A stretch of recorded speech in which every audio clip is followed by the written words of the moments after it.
Palace in London, and the wardrobe is quite specific. Even the smallest members of the royal family are known for their impeccable fashion, but this doesn't mean they're always buying brand new clothing. They utilize a surprising number of hand-me-downs, and this christening gown is one of them. This garment has been used by 8 generations of royal children. The Honiton christening gown has been worn by 62 royal babies over the course of 163 years. The first to wear it was the future King Edward VII and the Queen, plus Prince Charles, Prince William, and Prince Harry also all wore it. It's a replica of the dress that Queen Victoria commissioned for her first child, Victoria Adelaide Mary Louisa. The Honiton gown was inspired by Queen Victoria's wedding dress and is made from white silk with a lace overlay. It may sound like a simple garment, but this is an important part of royal family history and tradition.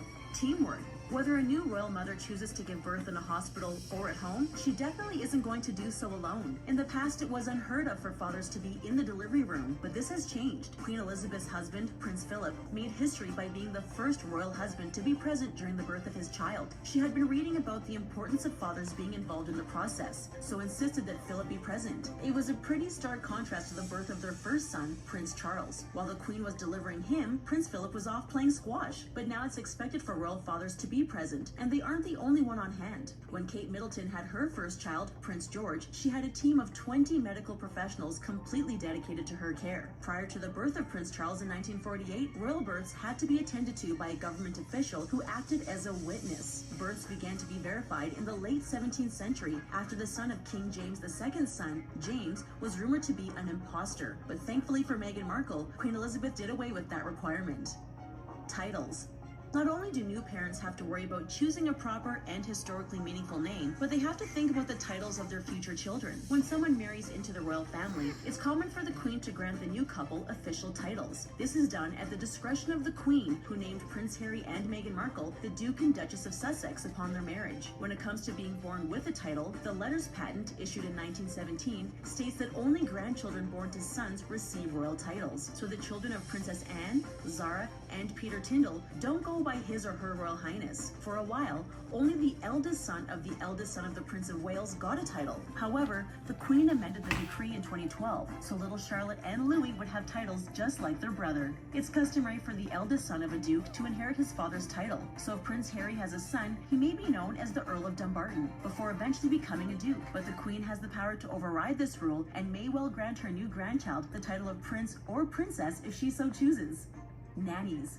When it's announced that a member of the royal family is expecting, people immediately begin speculating on how the child will be raised. But the parents aren't the only ones who have to get ready to do a ton of work in that department. Royal children are attended to by no shortage of nannies, and it's considered an essential part of raising a royal child. The strange thing is, these people are so essential to raising the next generation of royal family members, but the public very rarely hears about them. Pregnant women need to select nannies to work with their child. And let's just say the requirements are pretty strict. Being able to change diapers and clean up spills just isn't going to cut it when you're tasking with looking after a royal child. Nannies actually have to undergo martial arts training in a variety of disciplines before they can even be considered for the position. Sure, like all members of the royal family, this child will have its own security force, but this doesn't mean the nanny can afford not to be constantly vigilant. Being a royal nanny is a demanding job, but one with no small amount of prestige. Look, we know that Meghan Markle and Prince Harry just got married, but everyone's got royal baby fever already. And can you blame them? But if Meghan were to get pregnant, there are a bunch of royal protocols the Duchess would have to follow. So while the couple is certainly looking forward to parenthood, there are a couple of hoops that Meghan will have to jump through, and here are 10 of them. Falling pregnant. People can't wait until Prince Harry and Meghan Markle get pregnant, and everyone loves the fact that they aren't a typical royal couple. But when they finally get ready to produce a new heir to the royal dynasty, they'll have to uphold a bunch of traditions. I'd like to punch the truth right out of her. Get pregnant, but rather fall pregnant. So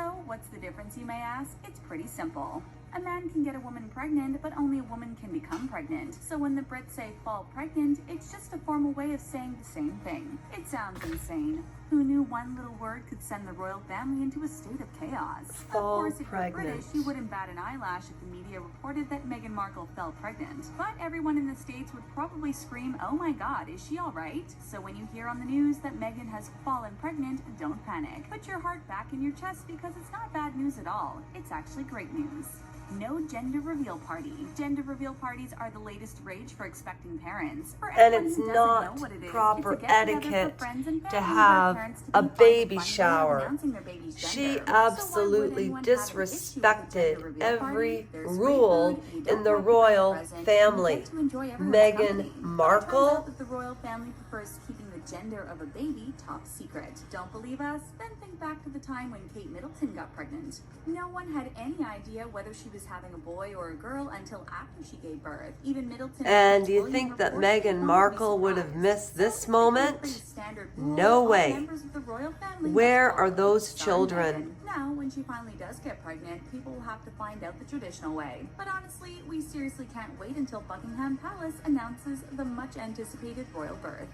No baby shower rule. See? In the United States, baby showers have been trending for a while now. After all, it's a party that celebrates the pending birth of a baby, and guests bring all kinds of gifts for both the mother and the child. Now, who wouldn't want to feast on cake, have a blast with your loved ones, and get a bunch of presents? Well, as it turns out, the royal family isn't a big fan of them. Baby showers apparently aren't a part of a royal tradition, and there's a reason why.